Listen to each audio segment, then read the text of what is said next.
I can see him now, standing tall and proud. He loved to lead the singing even to a small crowd. I can see him now, a really grand man.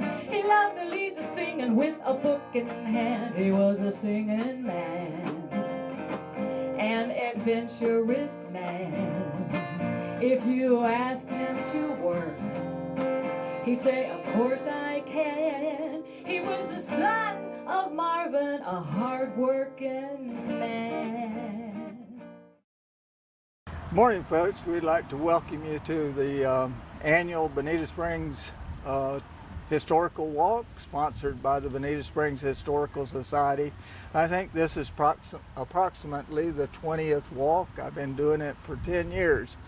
My credentials are that I was born and raised here in Bonita Springs, and my father was born and raised in Bonita Springs, and my grandfather migrated here in 1897. And so that's what our claim to fame is. And it does give me somewhat of a picture of Bonita Springs. The area we're going to be exploring today is just what is known as the commercial district of the old 41, which was actually the only 41 of Bonita Springs at the time. And I do want to apologize for the road noise, but that's just part of the game when we're doing the historical walk. It's too much to ask the city to stop traffic for something as simple as this. And most old downtown areas do have similar walks, and they have to deal with traffic. And but today is Sunday, and it's not quite as bad as it can be during the weekdays. Bonita Springs was started in 1913 was the year that the town of Bonita Springs was established, and the plat, and it comprises about a 49 block area and in the original plat. But the part that we're going to be looking at today is primarily the business district, which was what we'll call our downtown, and it was our primary shopping and doing everything area when I was growing up. You'll be looking at this area through the eyes of someone who grew up in the late 40s and early through the 1950s, and therefore we won't go back to the 1913, of course, except in reference from my reading of history of the area. But as far as actual experience, it will be from the 1940s and 50s. And this was, we'll say, like the play, My Town. Our town was the play, and I would call it My Town. It was where I grew up. And we're starting the walk today on the beautiful Imperial River. This river is a logical place to start the walk, in that, in effect, the river is the reason for the town. The Imperial River, back in the early 1800s, was the camping place of a group of surveyors, government surveyors, who were surveying this area and platting it out for government maps. And they camped along this river in the early 1800s, and it became known as Surveyors Creek. And then later on, a group of settlers that settled here held on to the name of surveyors, and they named their little settlement Survey. And that was the beginning stages of Bonita Springs. But the area that we're going to be looking at was the dream child of two investors and developers named Ragsdale and Heitman. And so we started the river. The river, for me, was the playground for us growing up. A lot of communities, including Fort Myers at the time I was growing up, had community swimming pools. But in Bonita Springs, our swimming pool was the Imperial River. And over here behind us and to the west is the railroad trestle. We simply referred to that as the trestle. And that was acted as a platform for diving and jumping. And beyond it, where the city now has built a nice walkway across the river, was a dock. That dock was originally built to have give people a place to unload shipments and fruit and stuff like that, and things coming into the community like furniture and stuff like that. And it was a sturdy dock that survived from probably the late teens all the way up to when I was a young boy, and it lasted all the way up into the 1980s, I would say, before it was somehow dismantled. There's still a couple of pilings over there from the old dock, and some people referred to it as the banana dock, but it wasn't really that much for banana shipments. That referred back to the original settler here named Comer that came from Alabama, bent on doing a plantation for bananas and pineapples, and he got frozen out and returned to Alabama. But I don't think he even used that dock. I think this dock was primarily to bring goods in for the community by boat.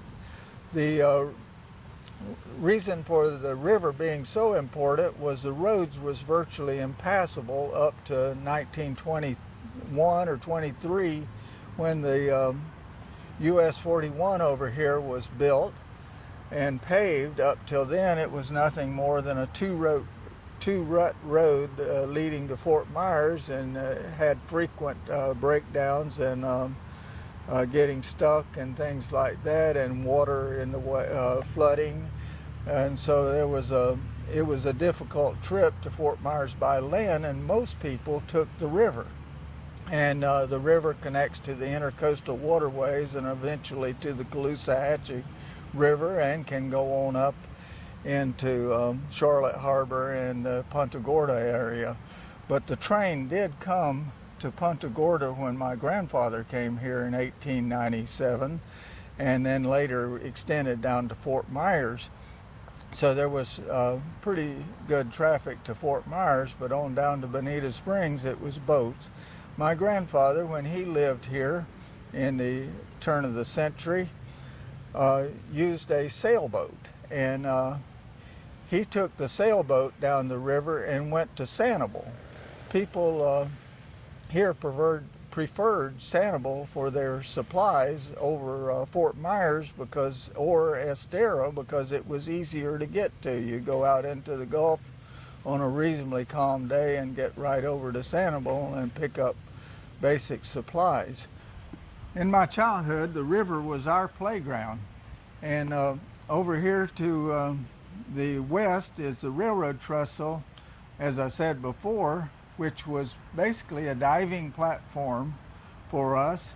And on a typical day like this, a nice summer day when we were out of school, we would ride our bikes up here to the Imperial River Court, and we would ride our bikes right down here to what was a boat ramp, and lay them on the ground. We'd climb up one side and down the other. We'd change into our bathing suits over in the wooded area, and then we would come back up and dare someone to be the first to break water.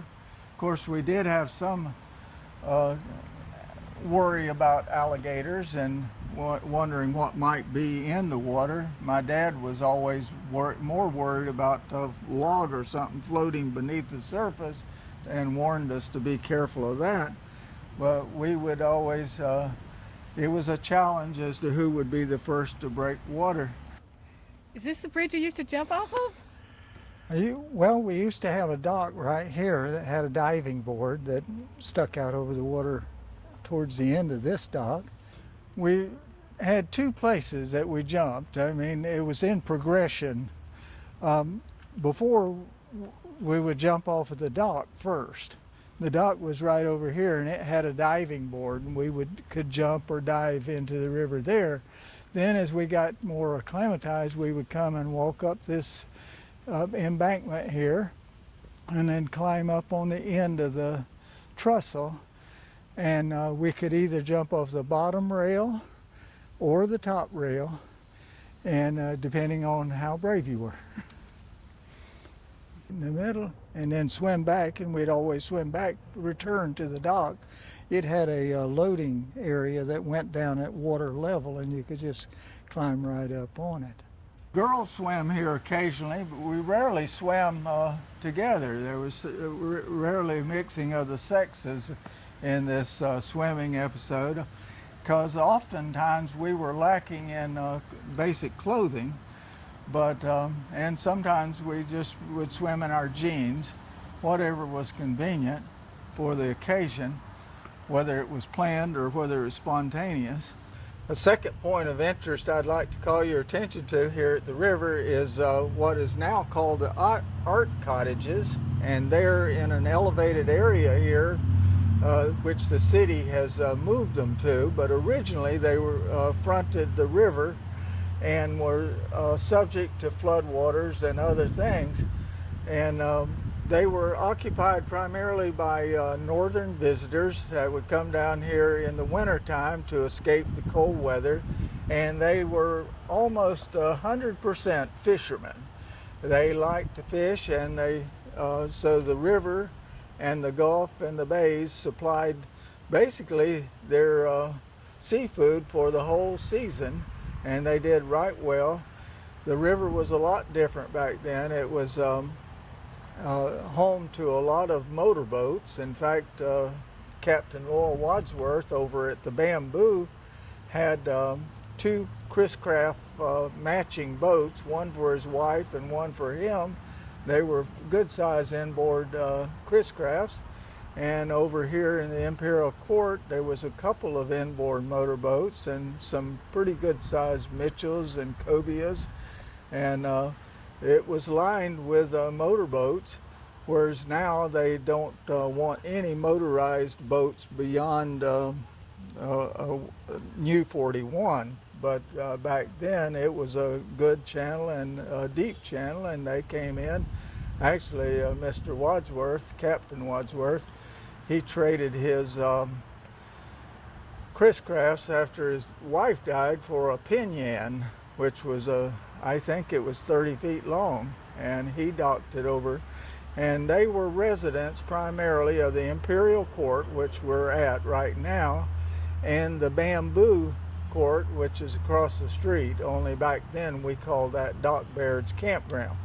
The last point of interest that I'd like to call to your attention here on the banks of the beautiful Imperial River is a building that was built by my grandfather in 1927, and thanks to the city of Bonita Springs, it is now a legacy to our family in that they elected to call it the Liles Hotel, and the city when the city purchased this property here. And I will not go into a lot of detail on the Liles Hotel. The Bonita Springs Historical Society has frequent tours of the building, and it's open every week during the weekday. It's occupied by the city code enforcement, but they don't mind you coming in and looking at the historical archives that are stored in the building. And you could check with the Historical Society when they have a docent on duty that will give you a tour of the building. So I'm not going to dwell any more on that than just to say that it is here, and I would encourage you to take a look at it. We're in an area that's no longer has a building here. It's nothing but a vacant lot, but and it's now owned by the city of Bonita Springs. But at one time it was the Bairds Tavern, and the Bairds Tavern was the highlight of the community for many people, and was hated by many people too, who would like to seen it closed, as usual is the case. But it was a dance spot on Friday night, and a watering hole, if you will, and very popular. And Mrs. Baird and her husband Archie ran the tavern, and it went through many hands through my lifetime. I'm not even sure who owned it when I was a young man, but it continued to be a night spot right up until it was destroyed later on to make room for more residents. And it was frequented by my father's family. His family was a little more okay with worldly activities, but my mother's family were not that pleased with it. And so my mother's family never darkened the door. My father's family were usually here every Friday night. Okay, the next place I'd like to call your attention to is right across the street here from the vacant lot, and that is the Bensons grocery store. They have a sign right on the end of the building there, and it's now adorned with a beautiful mural I'd like you to take a closer look at sometime when you've got time. We won't try to do it today, but it depicts the old 41 strip. From one end to the other. It was done by an artist named Alejandro Nunes, and we like to give him credit. It's very beautiful. And I'll tell you a little bit about Benson's Grocery. It's been basically a grocery and general store since the mid-30s, 1930s, and was owned by Clomer Benson at that time, and that's the store that I grew up familiar with. But it's not designed like the traditional general stores of the New England, like Lawhorn's, the store that was across the street. And the reason for the unusual design is it was not built as a grocery store. It was built as a garage. It was built by Mr. Frank. Ed Frank was a mechanic, and he had a little garage over here. And in the 26 hurricane, his garage was destroyed by the hurricane. So he built back this structure that you're looking at now. As I understand it, the pilasters on the side of the building contain all forms of automobile parts, crankshafts and engine blocks and differentials and various things from Model A and Model T Fords to give it extra strength. And it must have worked because it's survived every hurricane since, and it's still looking pretty good. But he abandoned that and moved to Naples. He's famous for having invented the swamp buggy. So if you've ever seen anything to do with swamp buggies, that was started by Ed Frank down in Naples. But when I was a boy, Clomer Benson owned the store. And it was a grocery store, all right, but it had everything else in it. You could buy some pipe fittings or fishing gear or clothes and various things. I lived not too many blocks down this way to the east, and being on this side of the road, this is where my mother did her shopping, was at Benson's, because didn't have to cross 41 to go to the store. And so she would frequently send me down here as a boy. Back then it was a little different atmosphere at the grocery store. I would ride my bike down here from our house about 7 blocks. I might have only been 8 years old. And I would walk into Benson's, and I walked back to the meat market, and I'd tell Mr. Margarine, who was the butcher, that Mama wants some all beef stew. And he would know exactly what I was talking about. She wanted a pound. I didn't have to tell him a pound. He knew how much she wanted, and he knew which stew she wanted. And he would pull it out and wrap it up and hand it to me and put a price on it with his pen. And I would walk past the cash register where Cecil was, or Mr. Benson or Mrs. Benson, and I'd hold it up and I'd say, Mama said to put it on the tab. And they'd say, okay, Byron, and I'd walk on out of the store and throw it in my bike basket and head home. And probably at the end of the month, it would appear on my dad's bill when they sent out bills. So that was the type of store it was. It's been many things. Back in the 1930s when the tavern here was in full swing, Doc Baird actually got his title of Doc from Benson's grocery store, because in the corner of the store was a little pharmacy, only it wasn't really a pharmacy, it was a drugstore. And the drugstore didn't carry prescription drugs. It only carried over-the-counter drugs, which actually he had a great source of drugs right over here across the street in his tavern. But nevertheless, he used some of the prescription drugs, which really in those days, they ran about the same content of alcohol as his drinks. And so he became known as Doc simply because he sold over-the-counter drugs and in the drugstore, part of Benson's. The other thing that was there was a restaurant run by the Benson family. And my Aunt Jerry was a waitress there. There were several other young ladies in the community that did waitressing there. I think that's where my aunt kind of met up with her future husband. He worked for his father, who was a lumberman. Mr. Benson was also a lumberman. He was a man of many hats. He owned the sawmill north of Bonita. And when I was a boy, there was lines of log trucks here every Saturday. After he had paid his workers, they would drive the log trucks up here. That was their only means of transportation. Most of the workers lived in Fort Myers. They were brought here by transportation, much as they do with laborers now. And they would work all week, and they had quarters at the sawmill. But on Saturday, they would come up and give Mr. Benson back his paycheck in the form of grocery money and stuff like that. Well, folks, that concludes our tour of the Old 41 Business District. I'm Byron Liles. See you next time. He was a singing man, an adventurous man.